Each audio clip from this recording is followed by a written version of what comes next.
ওষুধের দাম বৃদ্ধির প্রতিবাদে গর্জে উঠল নবব্যারাকপুর তৃণমূল কংগ্রেস।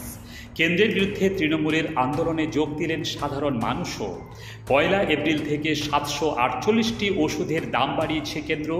দলনেত্রী তথা মুখ্যমন্ত্রী মমতা বন্দ্যোপাধ্যায়ের নির্দেশ মতো দাম বৃদ্ধির প্রতিবাদে গর্জে উঠল গোটা বাংলা। উত্তর থেকে দক্ষিণে প্রতিবাদের ঝড় পা মেলালেন সাধারণ মানুষও। মুখ্যমন্ত্রীর নির্দেশিত পথে শুক্রবার বিকেলে দুরারোগ্য ক্যান্সার, প্রেশার, সুগার সহ 748টি জীবনদায়ী ওষুধের অস্বাভাবিক মূল্য বৃদ্ধির প্রতিবাদে কেন্দ্রীয় সরকারের বিরুদ্ধে নবব্যারাকপুর শহর তৃণমূল কংগ্রেসের উদ্যোগে কৃষ্টি প্রেক্ষাগৃহের সামনে থেকে এক দীর্ঘ প্রতিবাদ মিছিলে গর্জে উঠল কর্মী সমর্থকরা ঐক্যবদ্ধভাবে। স্টেশনের পূর্ব ও পশ্চিম পাড়ে পথ পরিক্রমা করে মিছিল জনজোয়ারে পরিণত হয়। বিভিন্ন ওয়ার্ড থেকে ছাত্র, যুব, মহিলা, শ্রমিক, কর্মী, তপশিলি জাতিসহ সাধারণ মানুষও পা মেলালেন প্রতিবাদ মিছিলে। ঔষধের বর্ধিত মূল্য ও স্বাস্থ্য বিমার প্রিমিয়ামের উপর থেকে জিএসটি প্রত্যাহারের দাবিতেও সোচ্চার হয়েছিলেন কর্মী সমর্থকরা। মিছিলে নেতৃত্ব দেন শহর তৃণমূল কংগ্রেসের অন্যতম পুরসভার পুরপ্রধান প্রবীর সাহা। পদযাত্রায় ছিলেন বিভিন্ন ওয়ার্ডের কাউন্সিলরগণ, ছাত্র, যুব, মহিলা ও তৃণমূল নেতৃত্বরা। ব্যুরো রিপোর্ট, শাসন বাংলা টিভি।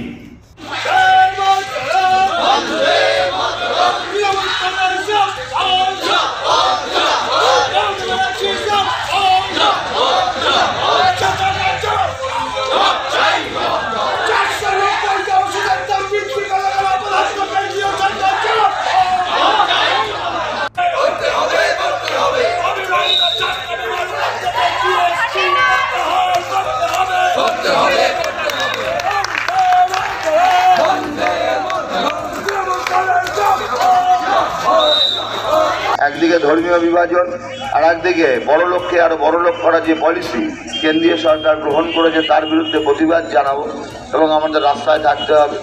ওষুধের দাম কিভাবে বেড়েছে, আজকে প্রেশারের ওষুধের দাম, সুগারের ওষুধের দাম, ঘরে ঘরে আমাদের প্রত্যেকের বাড়িতে প্রেশার এবং সুগারের রোগী রয়েছে এবং সেই দাম ব্যাপক পরিমাণে বৃদ্ধি পেয়েছে। পাশাপাশিভাবে দুরারোগ্য ক্যান্সার, একটা পরিবারে যদি কারোর পরিবারে এই রোগ হয় তাদের প্রত্যেকের চোখের জল বেরিয়ে যায়। সেই ক্যান্সার রোগী, কিডনির রোগী, এরা এই ওষুধের দাম বৃদ্ধি করতে এক পাও ভারতীয় জনতা পার্টির সরকার সিদ্ধান্ত পুনর্বিবেচনা করবার সময় তারা দেয়। তাই আসুন আমাদের নেত্রী মমতা বন্দ্যোপাধ্যায়ের ডাকে আমরা রাস্তায় থাকবো, রাস্তায় আমাদের পথ দেখাবে।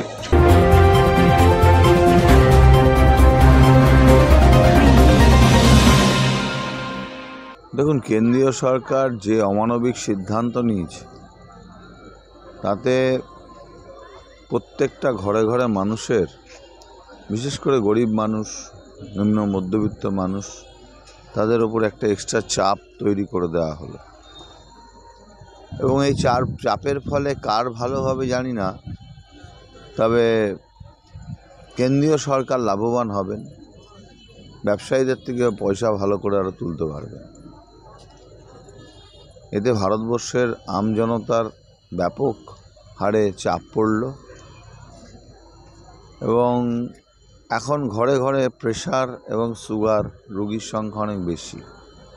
সেই প্রেশার এবং সুগারের দাম বেড়েছে, তৎসহ আরও জীবনদায়ী অনেক ওষুধ তার দাম বেড়েছে। এর প্রতিবাদ হওয়া উচিত এবং প্রতিবাদী কণ্ঠের নাম মাননীয় মুখ্যমন্ত্রী মমতা বন্দ্যোপাধ্যায়।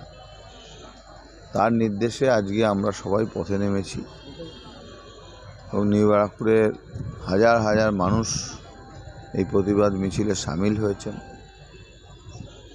আমি প্রত্যেককে আপনাদের মাধ্যম দিয়ে ধন্যবাদ জানাই। আমরা থাকবো রাস্তায় মানুষের হয়ে আন্দোলনের সাথে।